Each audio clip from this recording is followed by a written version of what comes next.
et une somme de 50 000 francs CFA. Deuxième prix est revenu à l'embouchure de Koutoukouara avec 30 000 francs CFA, 6 sacs de son de blé et 2 sacs de tourteau. Et enfin, le troisième prix d'un montant de 20 000 francs CFA avec 4 sacs de son de blé et 1 sac de tourteau est remporté par un autre éleveur de la commune urbaine de Loga, M. Idé Zakou.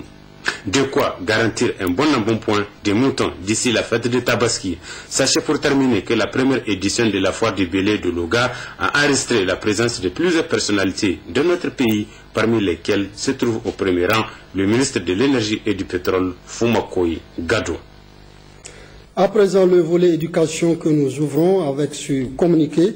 La ministre de l'Enseignement primaire, de l'alphabétisation, la promotion des langues nationales et de l'éducation civique, présidente du Conseil national de l'éducation, a l'honneur d'informer l'ensemble des acteurs de l'école en général et en particulier les enseignants, les élèves et les parents d'élèves que, conformément aux délibérations du Conseil national de l'éducation qui s'est tenu les 23 et 24 septembre 2013 à Niamey, la rentrée scolaire 2013-2014 est fixée au 1er octobre 2013 sur toute l'étendue du territoire du Niger pour l'enseignement primaire, école primaire et les enseignements secondaires, collèges et lycées.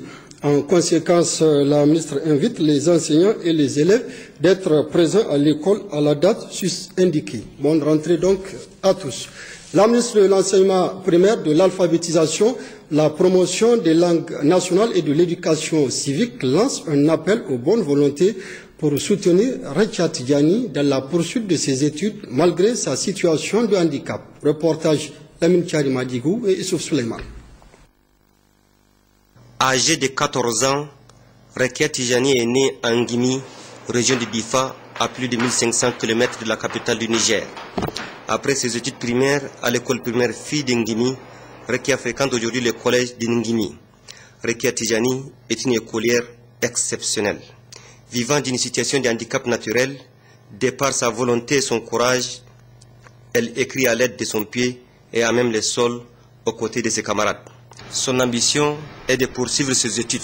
C'est le certificat de chute. Je suis au collège en classe de 4e.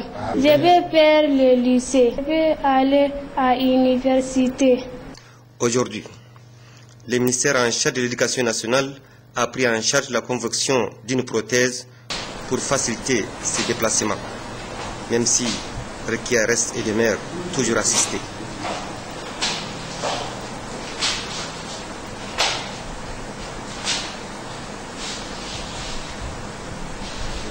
Tout d'abord, je remercie Madame la ministre de l'Éducation nationale pour tout ce qu'elle nous a fait. La ministre des Enseignements primaires, de l'alphabétisation, de la promotion des langues nationales et de l'éducation civique plaide en faveur de cette jeune fille qui démontre une fois de plus que les handicaps n'entravent pas la scolarité des jeunes. Donc, le ministère de l'Enseignement primaire, de l'alphabétisation et de la promotion des langues nationales et de l'éducation civique a opté pour une éducation inclusive, celle qui prend en charge tous les enfants en situation de handicap, les enfants issus des zones nomades, les enfants plus ou moins marginalisés. Et cette option donc rentre dans le cadre de l'universalisation de l'éducation. Dans le cadre du programme sectoriel de l'éducation et de la formation, plusieurs stratégies ont été développées. Celle qui consiste à former les enseignants à ne pas stigmatiser les enfants en situation de handicap, celle qui consiste à créer les conditions pour faciliter l'accès des enfants handicapés dans les salles de classe, à prendre des mesures incitatives pour ne pas les décourager et pour les encourager à fréquenter l'école, celle également donc de sensibiliser les parents, d'envoyer les enfants, quel que soit leur handicap, à l'école. La situation de Rekia est une situation assez préoccupante et à la fois encourageante parce qu'en dépit de son handicap, elle continue ses études et nous pensons qu'il faut l'encourager, il faut la soutenir. Et c'est pourquoi nous lançons un vibrant appel à tous les partenaires techniques et financiers, au centre de recherche médicale, à la soutenir afin de lui permettre de poursuivre ses études supérieures. L'avenir de Rekia Tijani mérite un accompagnement, surtout de bonne volonté. Lorsqu'on sait qu'avec l'évolution de la médecine, on peut produire des outils spécialisés à même de donner la chance à cette âme sensible d'en avoir enfin des bras. Les préparatifs de la rentrée scolaire au centre d'une réunion présidée hier par le gouverneur de la région de Tawa. Les précisions avec Laouli Sini et Habsatou Boubacar. Il était question au cours de cette rencontre qui a regroupé autour du gouverneur de la région de Tawa les responsables en charge de l'éducation, les syndicats, projets, ONG et associations intervenant dans le domaine de l'éducation, les parents d'élèves et les présidents des COGES, d'échanger sur les préparatifs de la rentrée scolaire 2013-2014. Après les mots introductifs du gouverneur Salif Gormou pour situer l'objectif visé à travers la tenue de cette rencontre, les charges de l'éducation au niveau de la région se sont relayés pour faire le point de tout ce qui est disponible au niveau de chaque direction, tant du côté des fournitures scolaires, des ressources humaines et moyens logistiques, et aussi les contraintes qui risqueraient d'entraver la bonne marche de l'école, dont entre autres l'acheminement à temps des enseignants et fournitures dans les différentes inspections, le non-paiement des pécules à temps des enseignants contractuels, le nombre élevé d'enseignantes dans les chefs-lieux de région et au niveau des chefs-lieux de département, 2 à 3 enseignantes pour une seule classe, alors qu'en Brousse, le nombre est insuffisant, pour ne citer que cela. Il ressort de tous ces exposés que tous les acteurs en charge de l'éducation sont à pied d'œuvre au niveau de chaque direction pour qu'à la date du 1er octobre 2013, la rentrée soit effective au niveau de la région d'Ottawa. S'en est ensuite ouvert un débat au cours duquel les participants ont intervenu, qui pour poser une question d'éclaircissement, qui pour apporter une contribution, auquel les différents responsables et le gouverneur ont tenté d'apporter des réponses appropriées. Salif Barmou a pour finir demandé à l'ensemble des acteurs de l'éducation, chacun dans sa sphère de compétences, à apporter sa contribution pour la parfaite réussite de l'éducation au niveau régional. D'ores et déjà, 5 camions de fournitures ont été déchargés en attendant l'arrivée d'autres. Déjà, certaines communes ont commencé à prendre leur ration. L'Agence nationale de lutte contre la traite des personnes a organisé hier à Niamey une grande soirée culturelle dans le cadre de la journée de sensibilisation sur la traite des personnes et les pratiques coutumières au Niger. C'était en présence du ministre de la Justice, garde des Sceaux, de plusieurs acteurs de la lutte contre la traite des personnes, des partenaires au développement et d'un public nombreux. Récit Moussa Yahya.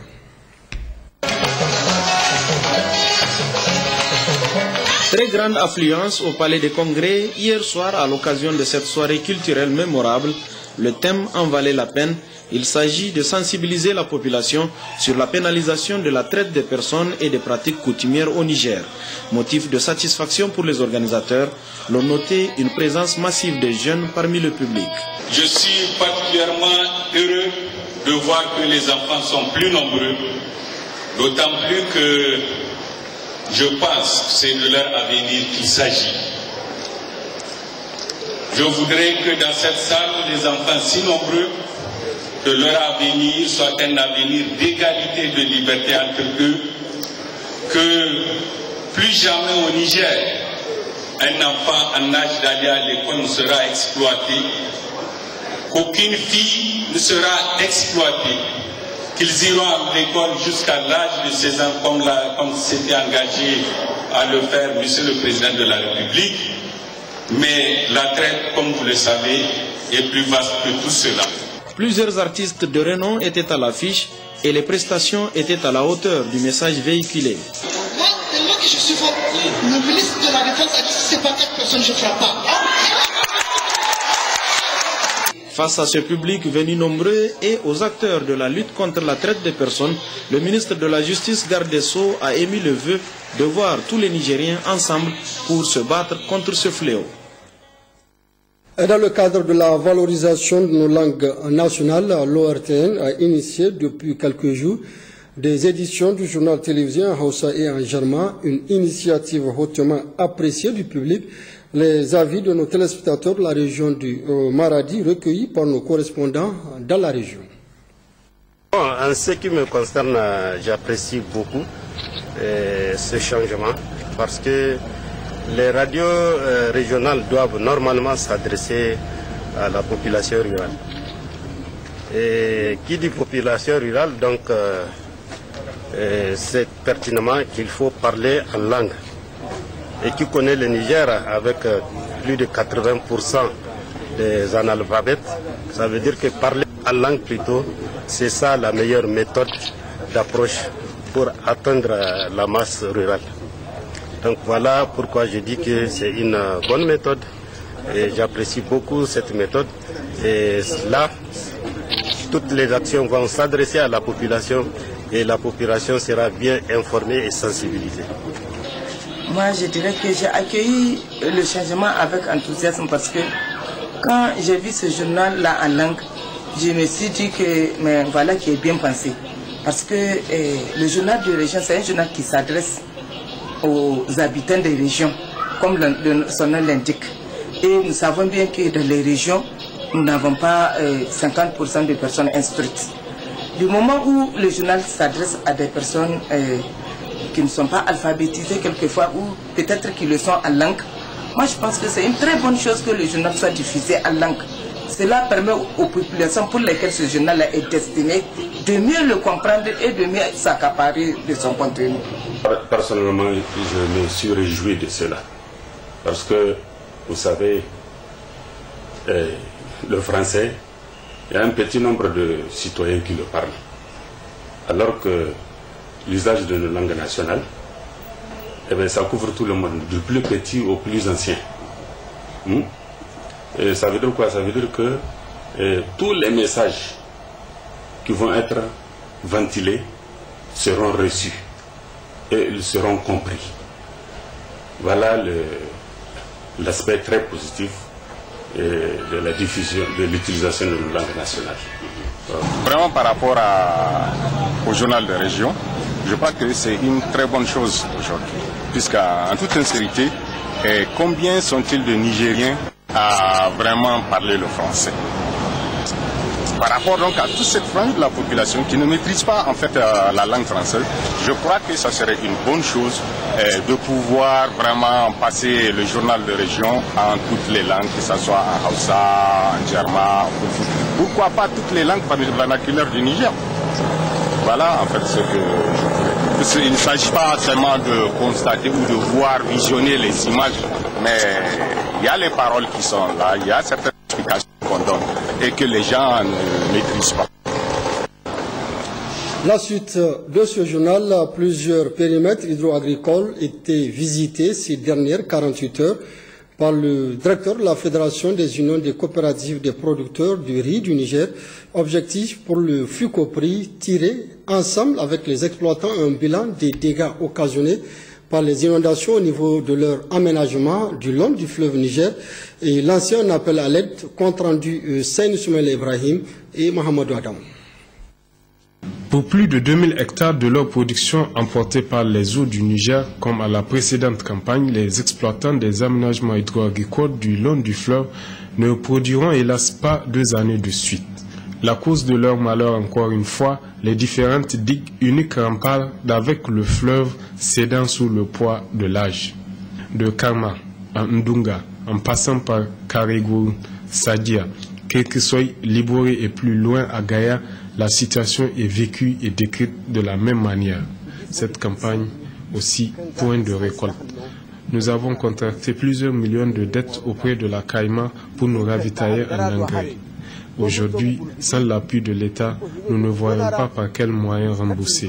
Dans ce périple avec nous, bien entendu, la Fédération des unions des coopératives des producteurs de riz du Niger en maître d'œuvre pour constater et tirer un bilan de cette énième catastrophe exposant plusieurs dizaines de milliers de personnes à l'insécurité alimentaire.